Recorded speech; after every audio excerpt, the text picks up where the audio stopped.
its writ may run. Finally, to those nations who would make themselves our adversary, we offer not a pledge, but a request that both sides begin anew the quest for peace. Before the dark powers of destruction, unleashed by science, engulf all humanity in planned or accidental self-destruction. We dare not tempt them with weakness, for only when our arms are sufficient beyond doubt can we be certain beyond doubt that they will never be employed. But neither can two great and powerful groups of nations take comfort from our present course, both sides overburdened by the cost of modern weapons, both rightly alarmed by the steady spread of the deadly atom, yet both racing to alter that uncertain balance of terror that stays the hand of mankind's final war. So let us begin anew, remembering on both sides that civility is not a sign of weakness, and sincerity is always subject to proof. Let us never negotiate out of fear, but let us never fear to negotiate.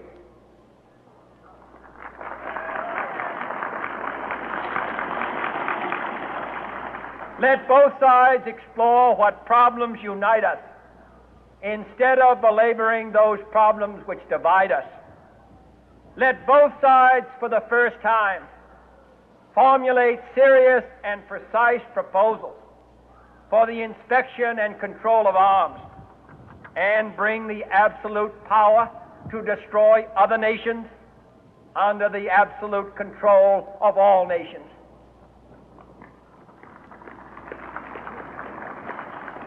Let both sides seek to invoke the wonders of science instead of its terrors.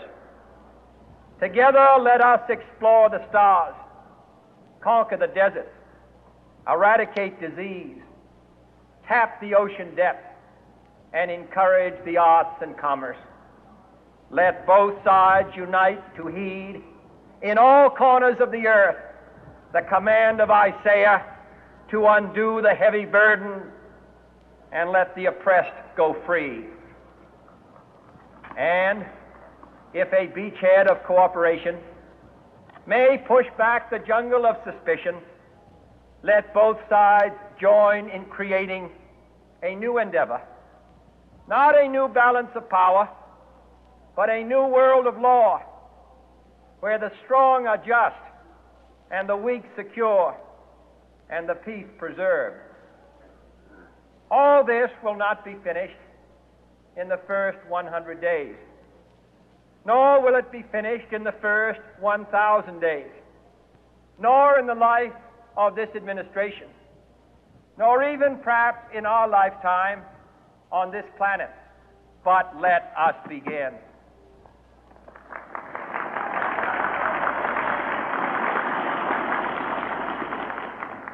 In your hands, my fellow citizens, more than mine, will rest the final success or failure of our course.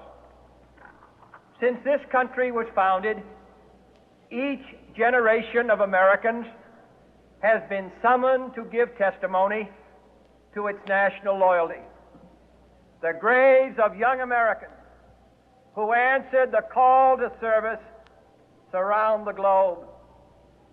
Now the trumpet summons us again, not as a call to bear arms, though arms we need, not as a call to battle, though in battle we are, but a call to bear the burden of a long twilight struggle, year in and year out, rejoicing in hope, patient in tribulation, a struggle against the common enemies of man, tyranny, poverty, disease, and war itself.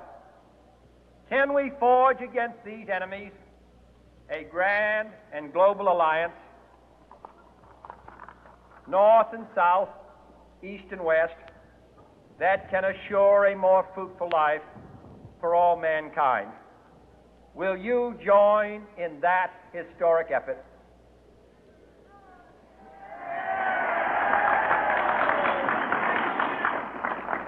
In the long history of the world, only a few generations have been granted the role of defending freedom in its hour of maximum danger. I do not shrink from this responsibility. I welcome it.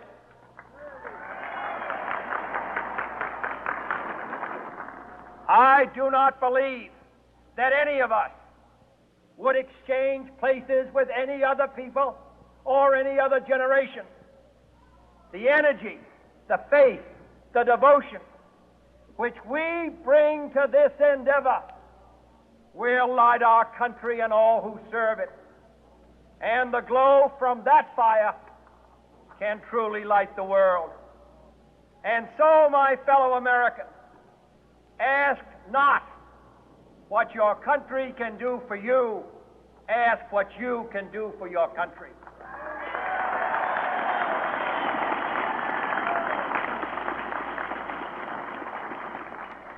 My fellow citizens of the world, ask not what America will do for you, but what together we can do for the freedom of man.